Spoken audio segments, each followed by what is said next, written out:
Olá, meus irmãos e irmãs de Ideal Espírita, vocês amigos e amigas que nos acompanham aqui na página Estação da Luz Espírita, muitíssimo obrigado mesmo pela sua companhia. A nossa página Estação da Luz Espírita não tem fins lucrativos, o objetivo é a divulgação da doutrina espírita. E é por isso que nós reunimos aqui esta sede de matérias espíritas para que possa atender às suas necessidades, estudo, lazer, pesquisa.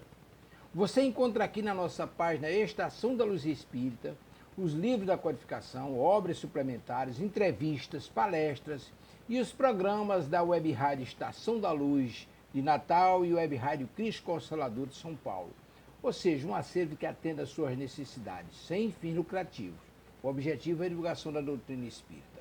E agora eu convido você para nos acompanhar na reprodução de mais esse trabalho imperdível. Muito obrigado mesmo pela sua companhia e vamos juntos!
Muito bom dia aos amigos que ouvem e assistem ao Web Rádio Estação da Luz.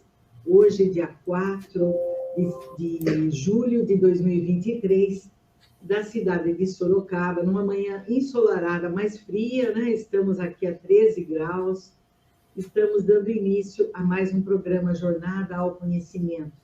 Aqui com a presença da nossa companheira Silvia. Muito bom dia, Silvia. Bom dia, Margarida. Bom dia a todos os queridos amigos da rádio que nos assistem e compartilham conosco, né? Esses momentos tão importantes do Evangelho. Verdade. Vamos dar, então, também o nosso bom dia aos companheiros na retransmissão desse programa, a Rádio Deus Conosco, de Maceió, Alagoas, também ao Pronto Socorro Espiritual, Ismael Ramos das Neves, do Alto dos Rodrigues, de Rio Grande do Norte. Lembrando sempre aos amigos que estamos ao vivo pelas plataformas tanto do YouTube como do Facebook. As nossas lives ficam, do nosso programa ficam lá arquivadas, podendo ser acessada no momento que você desejar assisti-la novamente. E também contamos com a sua participação, interagindo aqui conosco, através do WhatsApp, que fica aqui no rodapé aqui da nossa telinha, durante todo o nosso programa. Lembrando aos amigos que no Facebook você pode deixar o seu gostei, acionar o sininho para que você possa receber todas as notificações que a Web Rádio Estação da Luz transmite durante todo o mês, durante toda a semana. Dessa forma também, compartilhando em suas redes sociais, você nos auxilia na divulgação dos conhecimentos que a doutrina espírita nos traz, auxiliando desta forma a disseminação do Evangelho de Jesus para que possa alcançar maior número de pessoas. Nós estamos vendo aqui na introdução do nosso programa a divulgação do filme Os Mensageiros, né? Mais uma obra. Eu achei interessante a colocação do diretor do filme, dizendo que não é uma obra espírita. O filme Os Mensageiros, ele é uma obra que alcança toda a humanidade, porque ele traz a divulgação do conhecimento que nos faz nos situarmos como espíritos, dando-nos condições de enfrentamento para todas as dificuldades da nossa existência. Tavares? Mas, como entrou aqui, achei que ele quisesse falar alguma coisa. Mas vamos, Silvia, querida, fazer a nossa prece de abertura para que a gente possa dar andamento ao nosso programa de hoje. Vamos sim.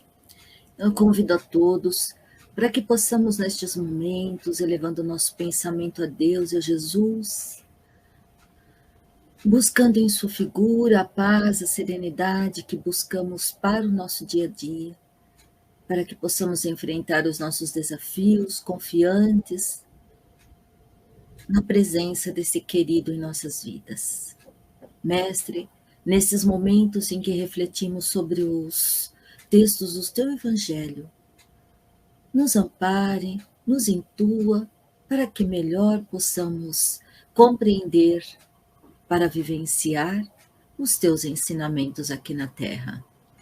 Que seja de muita luz e de muita paz este momento e em toda a nossa vida. Ela se transforma em atitudes renovadoras para seguirmos sempre no caminho da evolução do ser espiritual que somos.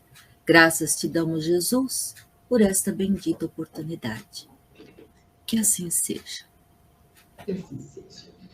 Então, meus amigos, nós estamos dando continuidade ao capítulo 11, Amar o Próximo como a Si Mesmo, na parte de Instruções dos Espíritos, onde hoje nós trazemos a mensagem com o título de O Egoísmo, assinada por Emmanuel, e foi dada em Paris em 1861. Se nós buscarmos, antes de iniciarmos a leitura, compreendemos que o egoísmo, ele nasce de um sentimento inato, do instinto de conservação, que cada um de nós trazemos como espíritos para que nós possamos conservar a nossa vida, aprendendo a gostar de nós mesmos, a gostar de viver. Então, esse instinto, ele é inato, ele nasce conosco. Mas, por outro lado, o excesso desse sentimento que se acresceu na nossa vontade, ou nesse gostar de viver, nós criamos para nós, então, empecilhos, né, para o nosso próprio crescimento. E para que nós possamos realmente evoluir, nós necessitamos desenvolver em nós todas as potencialidades da nossa alma, né? Desenvolver em nós todos os sentimentos, inclusive o gostar de nós mesmos, aprendendo com os outros, né? Amando os outros. Então, nós percebemos que o excesso é que faz com que esse próprio sentimento inato, portanto, que nasce conosco, pode nos atrapalhar nas nossas escolhas. E o Emmanuel, então, nos traz essa mensagem, que é uma mensagem pequena, é o item 11 desse capítulo, e que traz 3 parágrafos, vamos dizer assim, mas que ela é de grande profundidade para a nossa reflexão de hoje. E no primeiro parágrafo, ele diz assim, ó, o egoísmo, esta chaga da humanidade, deve desaparecer da Terra porque impede o seu progresso moral. Se é uma chaga, meus amigos, nós entendemos aqui que é uma ferida, né? Que é uma ferida ainda que está aberta e que ela precisa ser curada em nós, ser transformada. Então, ele coloca como um empecilho mesmo, né, para o nosso progresso moral, porque nós ainda trazemos esse sentimento, vamos dizer assim, exacerbado, né, aumentado, exagerado, quando nós damos muito mais valor a nós mesmos em detrimento das outras pessoas. Achamos que somos mais valorizados, muitas vezes até mesmo em relação a todas as condições que recebemos na nossa vida aqui na Terra. Por isso que o nosso olhar, quando a nossa vida está bem, né? Quando a nossa vida está correndo tudo redondinho, temos o nosso trabalho, esse trabalho é remunerado e vai de encontro às nossas necessidades materiais, quando temos a nossa família constituída, o nosso lar, que parece, aos nossos olhos, tem problemas agravantes, né, que tirem o nosso equilíbrio, a nossa paz interior, nos sentimos privilegiados em relação àqueles que não o possuem. E esse sentimento de privilégio já é o exacerbar do egoísmo em nós. Porque se temos tudo isso nessas condições, é porque estamos em condições de auxiliar aqueles que não o possuem. Muitas vezes através do nosso próprio exemplo, muitas vezes através do nosso olhar atencioso àqueles que estão à nossa volta, buscando suprir as necessidades, sejam elas de ordem material, de ordem moral. Então, ele já nos faz aqui trazer a reflexões do nosso dia a dia. E ele continua dizendo que é ao Espiritismo que cabe a tarefa de fazê-la elevar-se na hierarquia dos mundos, referindo-se aqui à Terra, ao planeta Terra. Mas o planeta Terra, ele está nessa condição de provas e expiações, porque é condizente aos seus moradores, né, aos seus habitantes. Então, por que ele diz que cabe ao Espiritismo? Porque a partir do momento que nós compreendamos as leis divinas, nós nos situemos como espíritos e que nós vamos buscando a modificação desses próprios valores que nós trazemos ainda, e um deles sendo o egoísmo como a base de todos os outros males, nós vamos nos modificando. E nos modificando individualmente, vamos gerando também modificações coletivas, permitindo, então, essa transformação do planeta na condição dos seus habitantes, a melhoria do nosso mundo. Nós sabemos que tanto o mundo, o planeta físico, também está submetido à lei da evolução. Então, o planeta irá se transformar. E aqui teremos habitantes condizentes, então, a esta condição de planeta de regeneração. E hoje nos é dada a oportunidade de alcançarmos esta mesma condição de continuarmos aqui na Terra.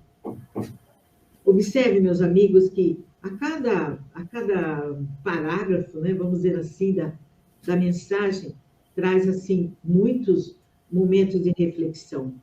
E ele continua dizendo, o egoísmo é, portanto, o alvo para o qual todos os verdadeiros crentes devem dirigir suas armas, suas forças e sua coragem. Digo coragem porque esta é a qualidade mais necessária para vencer-se a si mesmo do que para vencer os outros. Veja como ele entra no campo individual. Silvia, eu quero parar aqui um pouquinho e contar uma história que eu ouvi hoje de manhã. Eu achei muito interessante. Acho que um pai, como professor, chegou em casa com muitas provas para corrigir, e essa situação eu entendo, e ele não tinha tempo de dar atenção ao seu filho pequeno que queria brincar, porque o pai estava em casa. Então, o pai resolveu distrair a criança para que ele pudesse fazer a correção das provas. E aí ele dá para o menino, pega um mapa mundi, corta em pedacinhos e dá para o filho. E embaralha tudo e dá para a criança. Fala, olha, coloca isso daqui como se fosse um grande quebra-cabeça, coloca isso aqui em ordem, formando o mapa mundi. O pai deu com um certo grau de dificuldade à criança, entendendo que ele teria muito tempo para corrigir as provas, porque a criança ia ficar entretida com aquilo e que tinha um grau de dificuldade grande. Para sua surpresa, de repente, a criança fala, pai, venha ver, ficou lindo, eu já consegui montar o quebra-cabeça. Aí o pai, surpreso, chegou lá e viu que realmente a criança havia montado o mapa mundi, estava certinho. Aí ele fala, como assim você conseguiu montar com tanta rapidez? Aí a criança diz assim, eu realmente encontrei muita dificuldade, porque era difícil montar o mapa mundi, tinha muitos detalhes. Mas eu percebi que quando eu virei do outro lado, tinha pedaços do corpo humano. E eu vi que dava para montar com mais facilidade o corpo humano do que o mapa mundi. Então, eu fui montando o corpo humano, depois eu virei e formei o mapa mundi. E o que o pai tirou dessa lição? E que nós podemos pensar agora aqui, quando ele disse, olha, temos coragem de vencer a nós mesmos, né? Como individualidades. Que é mais fácil consertarmos individualmente a nós mesmos do que consertarmos o mundo todo. Porque a partir do momento que cada um de nós estivermos andando de acordo com as leis divinas, já despertado para esses valores, o mundo todo acaba se modificando também. E é dessa forma que o planeta irá se transformar, irá acolher aqui os espíritos em condições morais para habitar um planeta de regeneração. Muito interessante essa história, né, Silvia? Uhum. Você quer continuar, querida? Você quer que eu leia? Ou tecer algum comentário, ou continuar onde nós paramos? Não. Vamos lá continuar. Ele diz aqui, nós paramos que cada coragem. Isso, perfeito. Que cada qual, portanto, dedique toda a sua atenção em combatê-lo em si próprio, pois esse monstro devorador de todas as inteligências, esse filho do orgulho, é a fonte de todas as misérias terrenas. Ele é a negação da caridade, é por isso mesmo o maior obstáculo à felicidade dos homens. Então, o que é vencer o egoísmo? Nós ficamos pensando, bom, mas o que é ser egoísta? Para começar, tudo aquilo que nos leva a ter um vício é um egoísmo. Porque naquilo que eu sou viciado, eu não abro mão. Naquilo e os vícios são os diversos, né? Além de os vícios materiais, que são esses que a gente... nós temos os vícios interiores. A inveja, o ciúme, a prepotência, tudo aquilo que nos leva a achar que somos melhores do que alguém é o egoísmo. Então, não é quando a gente fala, mas eu não sou egoísta, eu divido tudo que eu tenho. Como é que eu divido? O melhor para mim e o pedacinho que sobra para os outros. Eu divido. Então, o egoísmo é o extremo de querer o melhor sempre para mim. Nós temos que ir em busca, sim, do que é melhor para nós, no sentido do conhecimento, do trabalho, do esforço que podemos fazer para nos melhorar e para auxiliar. Nós precisamos atender às nossas necessidades básicas, né? Que tem lá um triângulo maravilhoso, que é de Marlon, acho, né? Se eu não estou muito enganada, que ele fala qual é a nossa necessidade básica.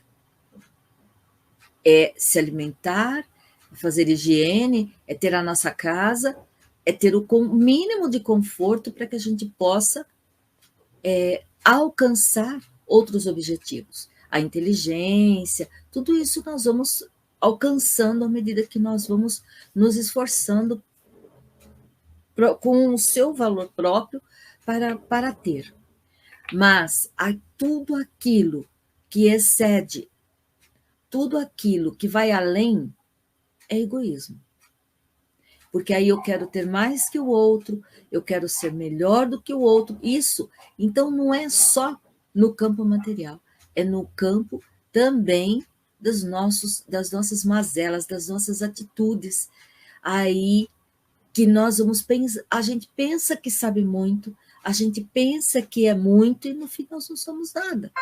Porque quando nós colocamos na balança o nosso, o tanto que nós somos generosos, nós vamos ver o quanto pesa a nossa generosidade. Igual a parábola do rico lá, do pobre e do rico quando morreram, né? Que a do pobre era o saco era igual para o tamanho dos dois. O do pobre estava lá, tinha meia dúzia de moedinha. E o do rico estava lotado de pratas, de ouro, cobres e outras coisas. Mas na hora de pesar, pesou mais a do pobre.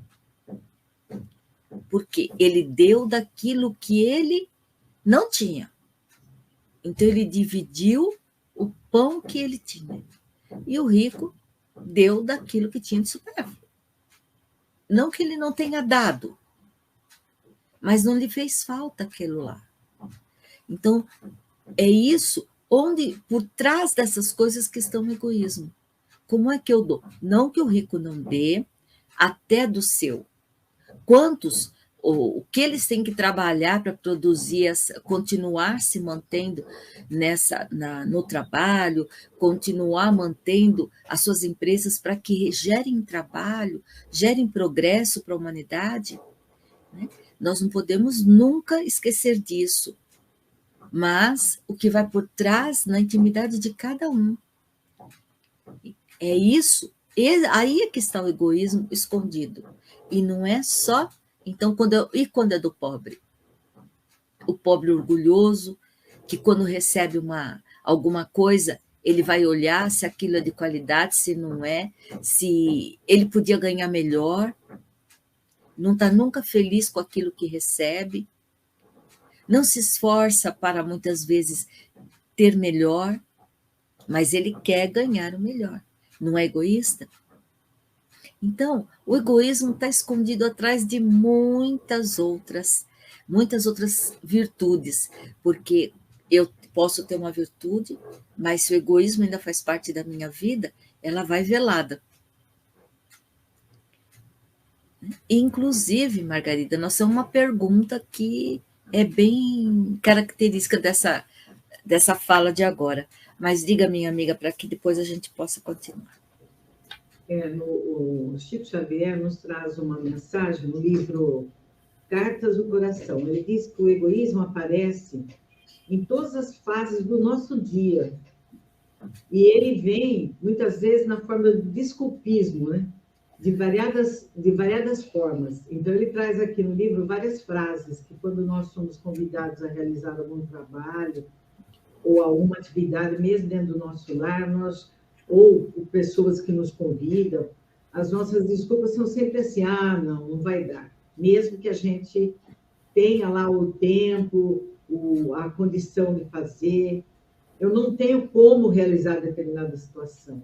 Então, esse desculpismo, né? Procura outro, hoje eu não posso. Quantas vezes nós mostramos, né, de uma forma assim, usando dessas desculpas, que deixamos passar a oportunidade de sermos úteis. E atrás dessas desculpas é que está esse sentimento, muitas vezes, de egoísmo, porque nós apresentamos a condição de realizar, mas não abraçamos, não fazemos. E existe também não digo um ditado, que se você quer que uma determinada tarefa seja realizada, peça para aquela pessoa que é muito ocupada.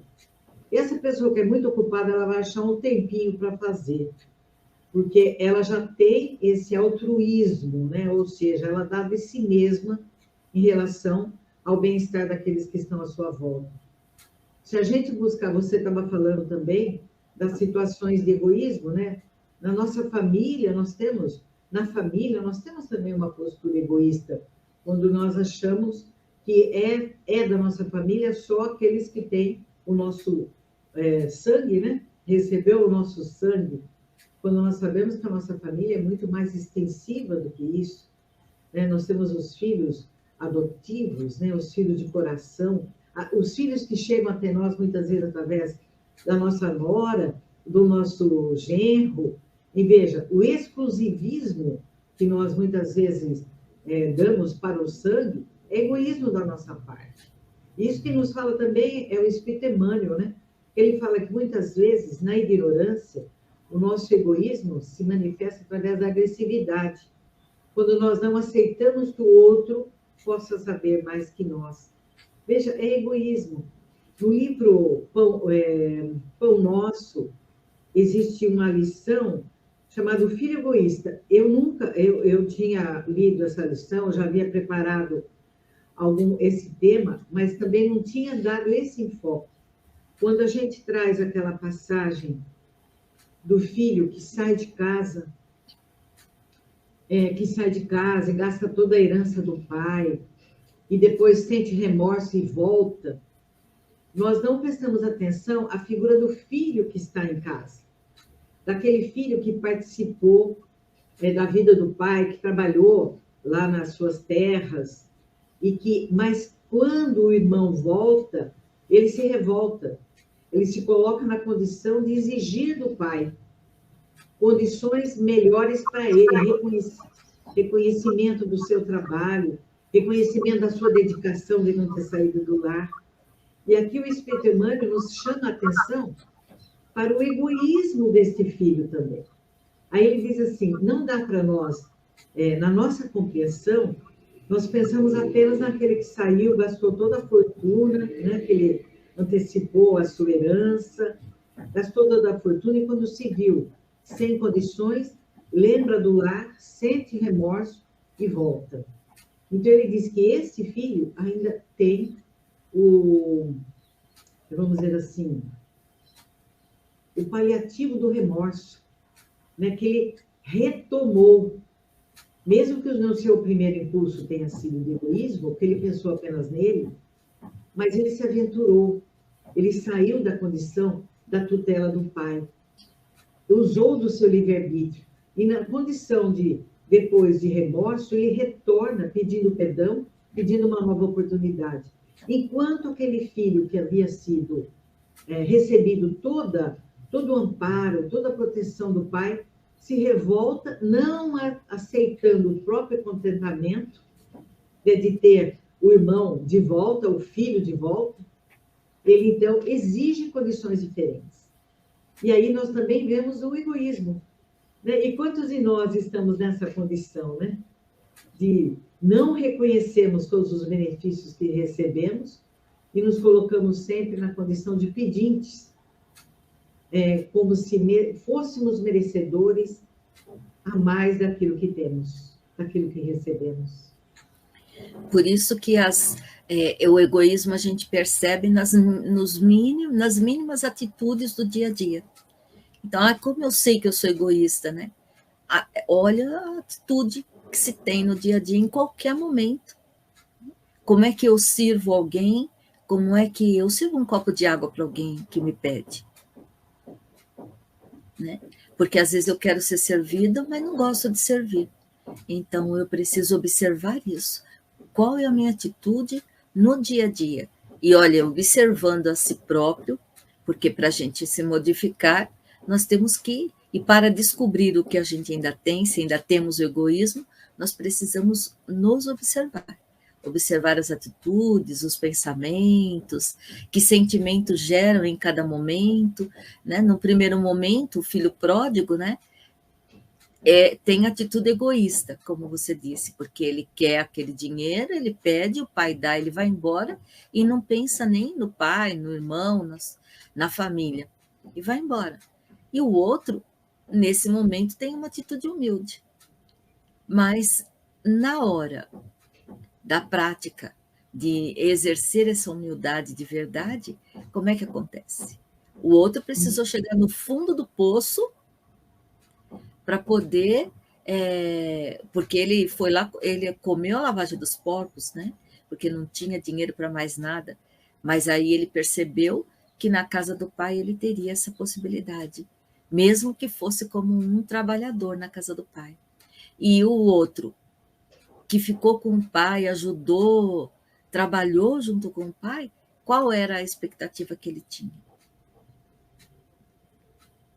Então, no momento em que o irmão volta, qual o medo que ele tinha naquele momento? Não foi de que alguém está recebendo um familiar, mas que está recebendo alguém que vai competir com ele de novo com a sua fortuna.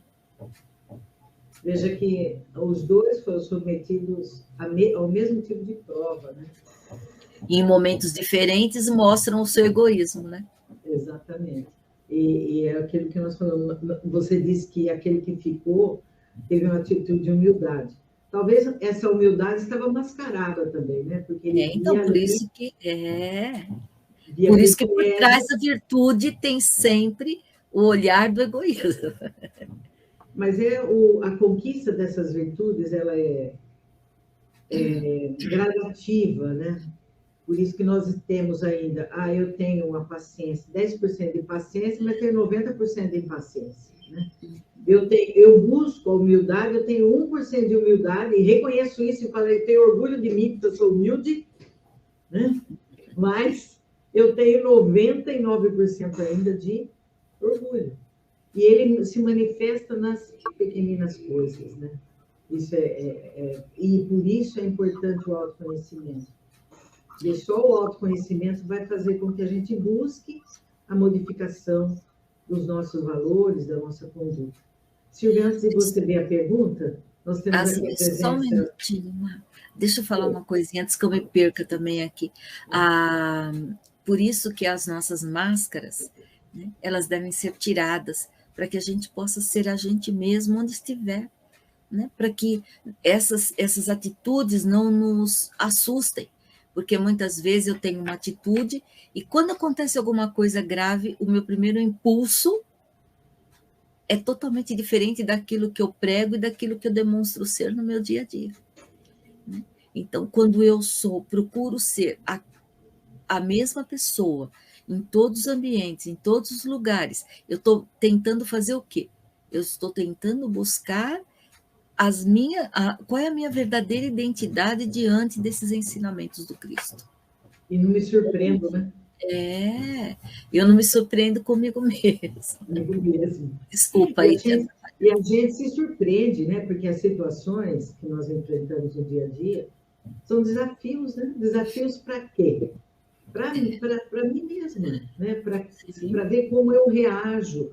E essas situações nós vivemos diariamente, cotidianamente, principalmente dentro dos nossos lares, em contato com os nossos familiares, principalmente na sociedade onde estamos inseridos, no nosso local de trabalho. E são desafios, porque esses desafios vêm para que a gente busque esse aprimoramento moral. Então, o outro é sempre uma lição. E essa lição, muitas vezes, nos encontra despreparados para enfrentá-la. E aí a gente se descobre orgulhoso. É muito difícil a gente reconhecer que caiu em determinada cilada ou caiu em determinada situação familiar em que a gente se arrepende posteriormente, mas que nós fomos levados pelo orgulho. Quando a gente fala, mas a pessoa me magoou. Por que eu me senti magoada? Porque eu me percebo não merecedor daquela atitude. Então, eu vejo o meu lado, eu não consigo compreender o que desencadeou, o que eu fiz para desencadear determinadas posturas no outro.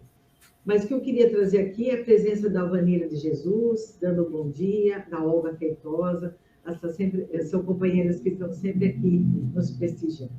Mas traga a pergunta, minha amiga. Só um minuto.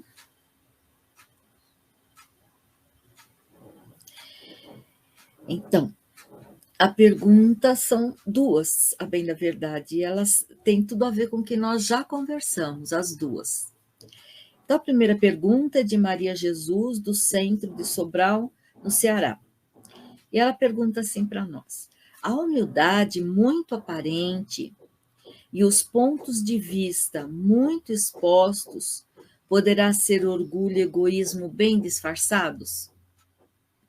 Acho que é disso que a gente está falando aqui, né? Que nós trouxemos nestes momentos da nossa conversa. Então, o que está por trás das nossas atitudes? Nem nós sabemos. Porque se a gente se surpreende com a reação que a gente tem diante de um desafio, diante de uma palavra, diante de um sentimento, se nós somos surpreendidos com a nossa atitude, é porque a gente não conhece realmente o que vai por trás daquilo que a gente já julga ser uma virtude.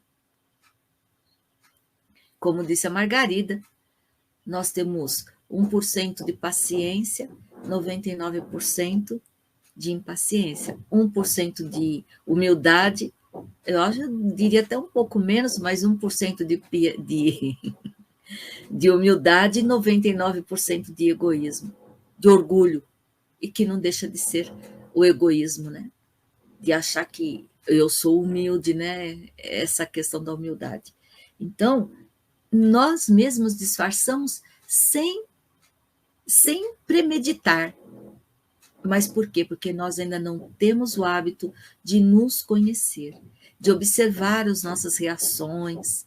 Sabe aquela reação quando a gente não responde a alguma situação que acontece, mas que na hora você fala, nossa, quase que eu falei uma bobagem, quase que eu me perdi. É nessa hora que a gente percebe o que vai por trás disso que nós estamos transparecendo para o outro. E isso chama-se autoconhecimento. É só parando antes de falar, antes de ter uma atitude, parar e refletir. Peraí, essa minha atitude é qual? Aquela que eu quero ser ou aquela que eu sou de verdade? Senão nós vamos só, né, dando pancada na vida aí, sem perceber aquilo que trazemos em nossa intimidade, né? Então, é interessante que quando nós vamos estudando o Evangelho, a gente vai sendo convencido, né? Nós vamos sendo convencidos a buscar uma mudança. Mas é muito diferente ainda de nos convertermos, porque o convertimento é quando a gente busca transformação. E convertimento ainda não é conversão. Olha que interessante. A conversão é quando eu já consigo atuar de acordo com o que o Evangelho ensina. E nós todos ainda estamos sendo convencidos aqui na Terra. Por isso que o Espiritismo, quando ele nos traz tantas verdades, ele nos toca. Mas ainda existe em nós a necessidade maior de exercermos a nossa vontade para nos convertermos. O que é essa conversão? Quando eu consigo agir de acordo com os ensinamentos do Evangelho. Aí é fácil a gente pegar o Evangelho, aqui está dizendo, ó, Jesus vos deu o exemplo da caridade. Jesus é o nosso modelo. Mas quanto é difícil exercermos essa caridade ainda? Porque a humildade é uma das maiores conquistas do espírito. Então, lá agora eu fugi. Então, é a base de tudo, de todas as outras virtudes. No Sermão da Montanha, agora eu lembrei, no Sermão da Montanha, bem-aventurados os humildes, porque alcançarão o reino dos céus. Por que os humildes? Porque é a base de tudo para que a gente possa conquistar as demais virtudes.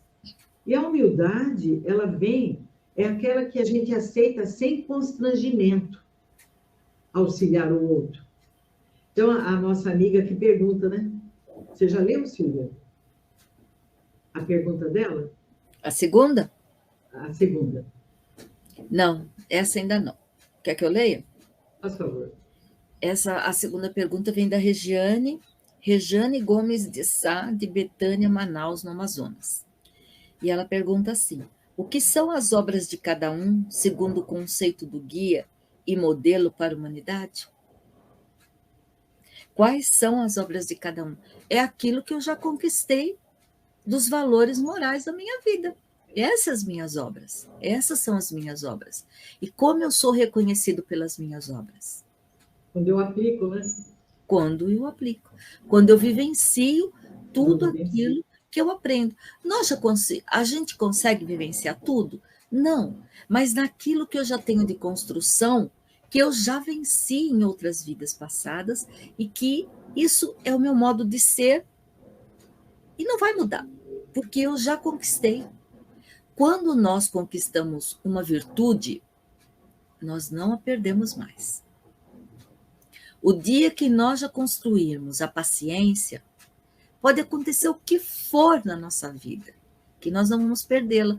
Por isso que o exemplo é Jesus. Em que momento Jesus perdeu a paciência? E olha que nós demos motivo de sobra para ele. Desculpa. Para ele perder a paciência. Nem por isso, em momento algum, ele perdeu. Ele entendia tudo que a gente fazia. Tanto que, num momento extremo, o que ele falou para Deus? Perdoa, Senhor, eles não sabem o que fazem. Olha, quem de nós, sendo maltratado do jeito que ele foi, só de imaginar de a gente ser pregado na cruz, a gente ia ter aquela humildade de falar que o outro não sabia o que estava fazendo? Pois ele foi lá e martelou, a gente foi lá e jogou pedra, e aceitou tudo aquilo, e gritou louvores na hora que aquilo estava acontecendo. E ele ainda justificou que a gente não sabia o que estava fazendo. Isso é o maior exemplo de paciência, de resignação, de indulgência, de benevolência, de todas as onipotências divinas. Jesus vivenciou para nós. Ele não é onipotente, mas ele mostrou que nós podemos sim nos aproximar de Deus, realmente vivenciando suas leis. E foi o que ele fez. Ele não falou que a gente tinha que amar a Deus sobre todas as coisas, e ao próximo como a nós mesmos? Foi o que ele fez. Do dia que ele nasceu até o dia do seu desencarne. Nos mostrando que essa vivência é do dia a dia que a gente sedimenta em nós os valores os valores cristãos. Porque a gente se diz espírita, mas nós ainda não somos cristãos. Porque ser cristão é vivenciar o Evangelho de Jesus. A gente está no exercício.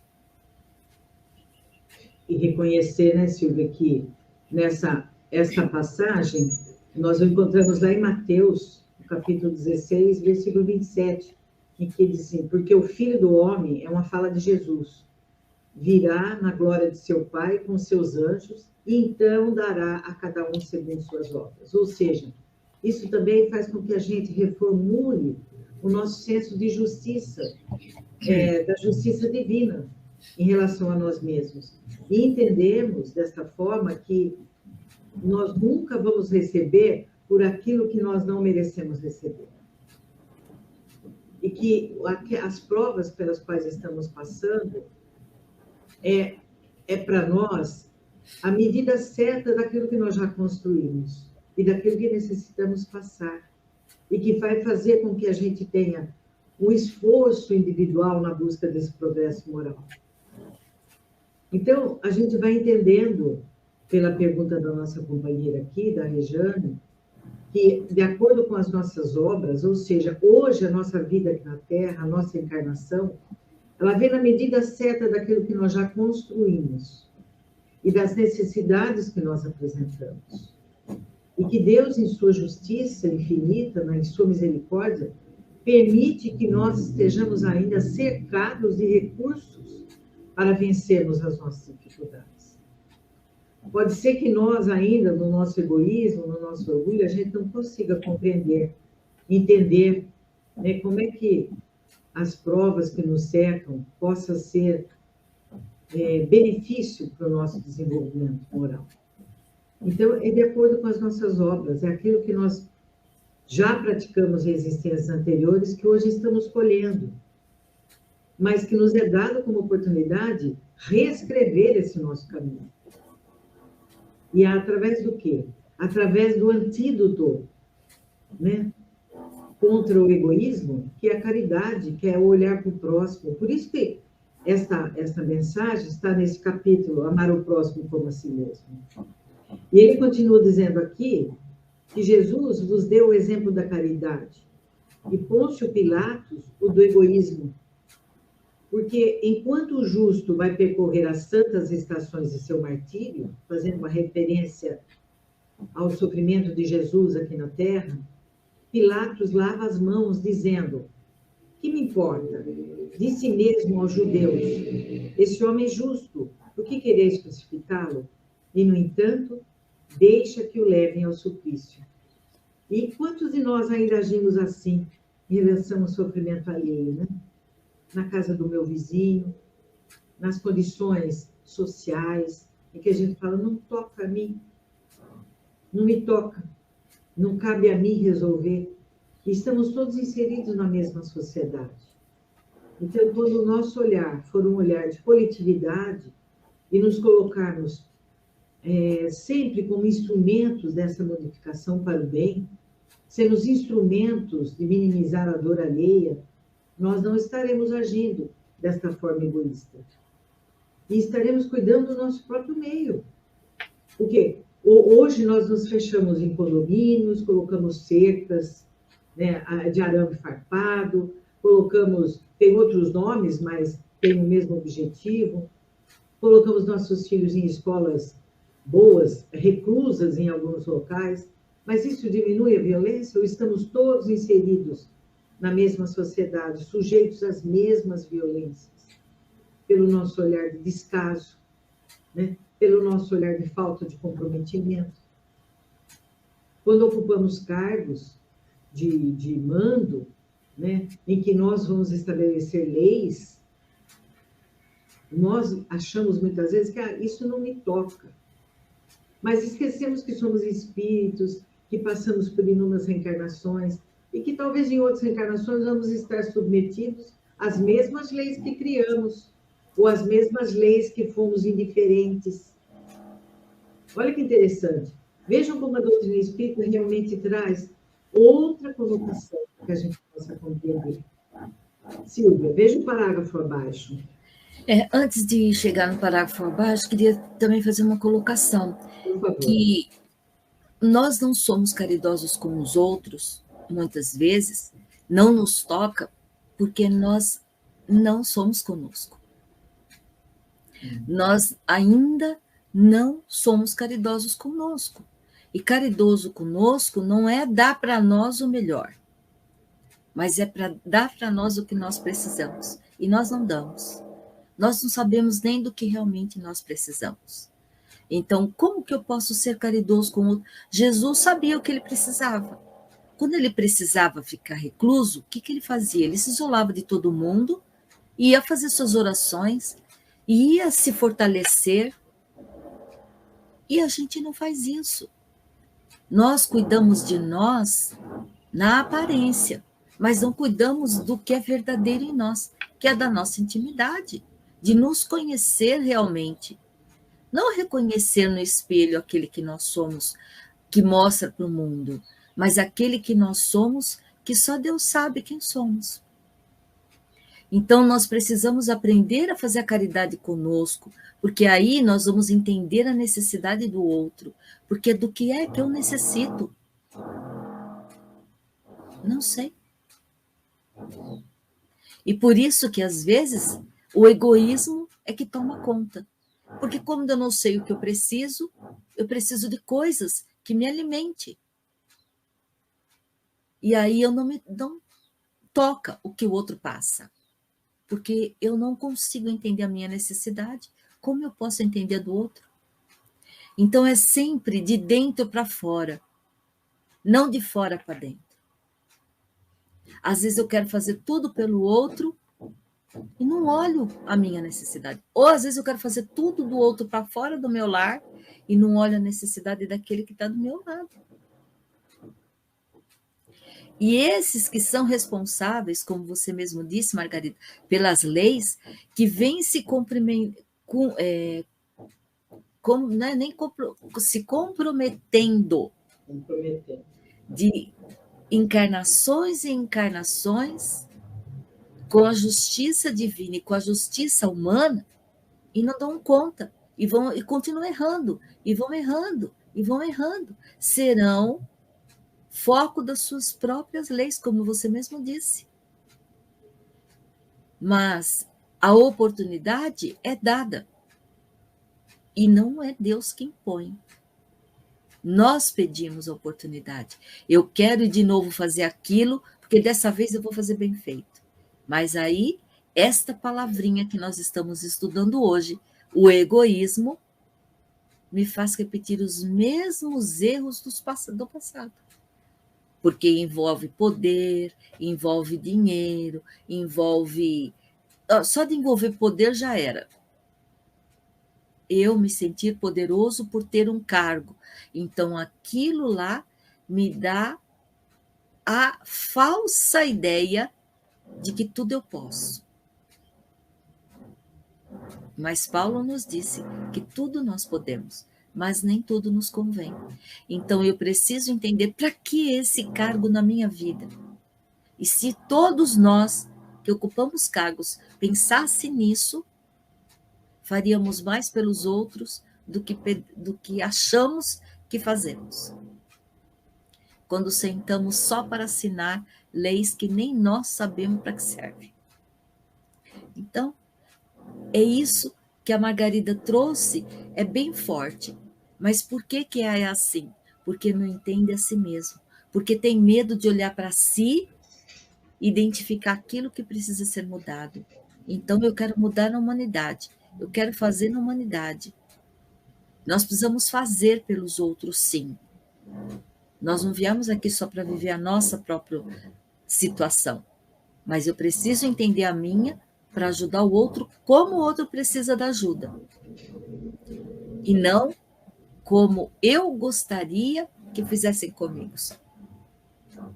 E aí eu não busco nem para mim e nem para o outro. Como se continuamos egoístas, achando que nós vamos resolver um problema.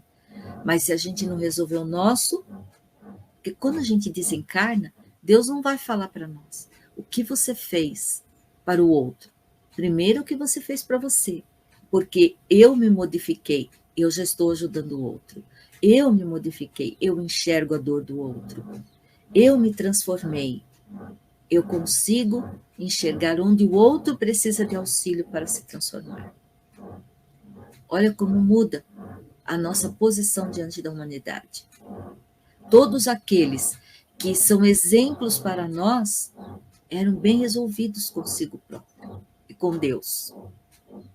E por isso, eles se doavam, sem se preocupar com mais nada nas suas vidas.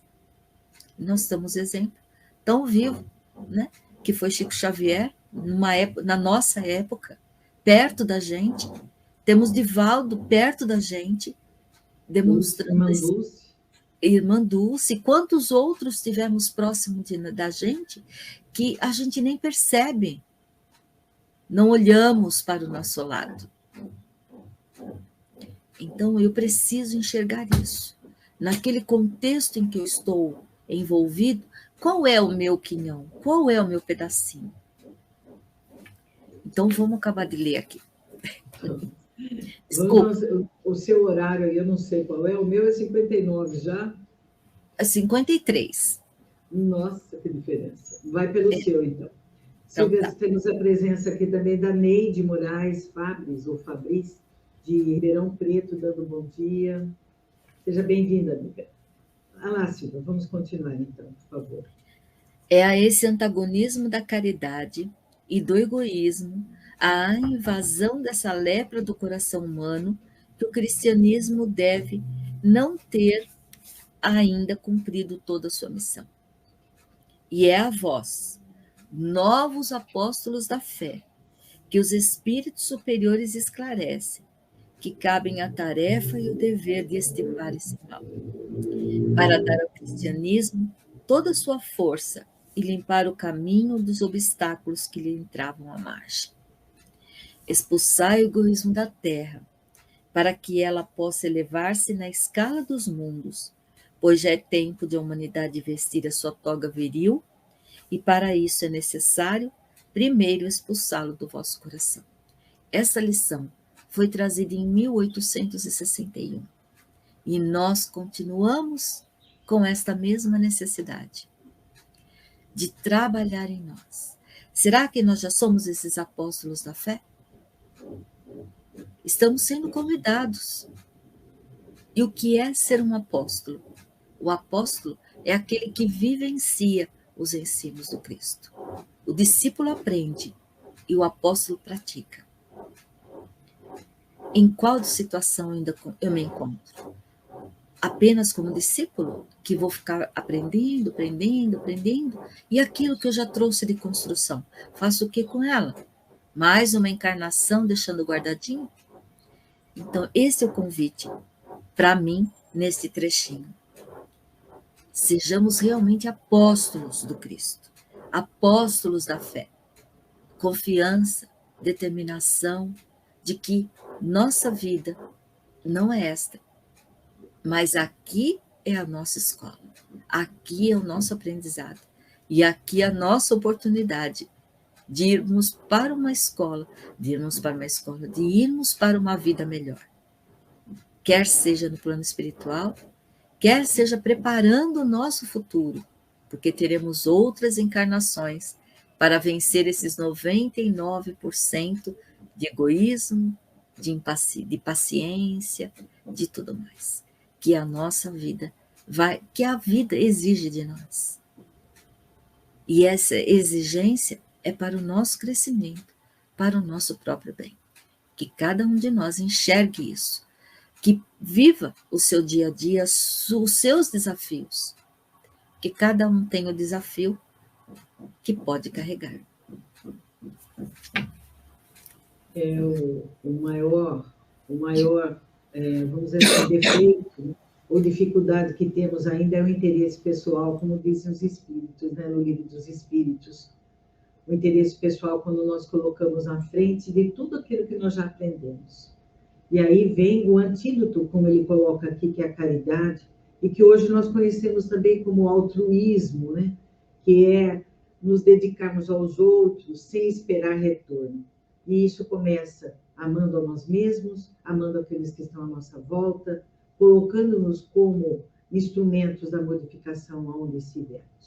Minha querida, acredito que nós realmente chegamos no final do programa agora. 57, então já está no... Esse horário que você está me dizendo aparece para você ao vivo, 57? Isso. Pois a minha aparece 1 minuto e 3 segundos e qualquer coisa. É 57:16 agora. Eu vou pelo seu. Então, meus amigos, nós chegamos ao final do nosso programa. Vamos, no próximo programa, na terça-feira, continuamos ainda neste capítulo, trazendo agora a mensagem de Pascal, uma mensagem trazida em Sens, em 1862, que nos falará também sobre a caridade, né? A importância da caridade aqui na Terra. Vamos fazer a nossa prece de encerramento, agradecendo a Deus, a Jesus, esta oportunidade bendita que tivemos, e que nós nos fortaleçamos todos os dias para buscar no íntimo, na nossa intimidade, a força, a vontade de nos modificarmos todos os dias, buscando no Evangelho o embasamento necessário, o dos valores morais que temos que adquirir para nos transformarmos todos os dias um pouquinho mais, melhores do que ontem, e que nos preparemos nós mesmos para o nosso futuro, para que esse futuro seja mais promissor nas nossas realizações. Que nós possamos enxergar no nosso próximo um reflexo das nossas necessidades. ainda a serem trabalhadas em nós, aumentando dessa forma a nossa compreensão e a nossa tolerância, e nos sentirmos o suporte daqueles que estão à nossa volta, assim como eles também são o nosso suporte do nosso crescimento moral. Que assim seja. Então, meus amigos, agradecemos aqui a presença da Alvanira de Jesus, da Olga Feitosa, da Neide Moraes, de Ribeirão Preto, e também as amigas que nos mandaram as perguntas, que foram a Rejane, né? Rejane Gomes de Sá, de Manaus, de Amazonas, do Amazonas, e também da nossa amiga Maria Jesus, de Sobral do Ceará. Deixo aqui o meu abraço a todos e o nosso compromisso de estarmos aqui a semana que vem, se Deus assim o permitir. Silvia, querida, um grande abraço. Um abraço, Margarida. Até a próxima semana, se Deus assim permitir que estejamos, e que a paz de Jesus esteja em nossos corações sempre. Uma grande semana para todos.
Chegamos ao final da nossa atividade. Muitíssimo obrigado mesmo pela sua companhia e espero você no próximo evento.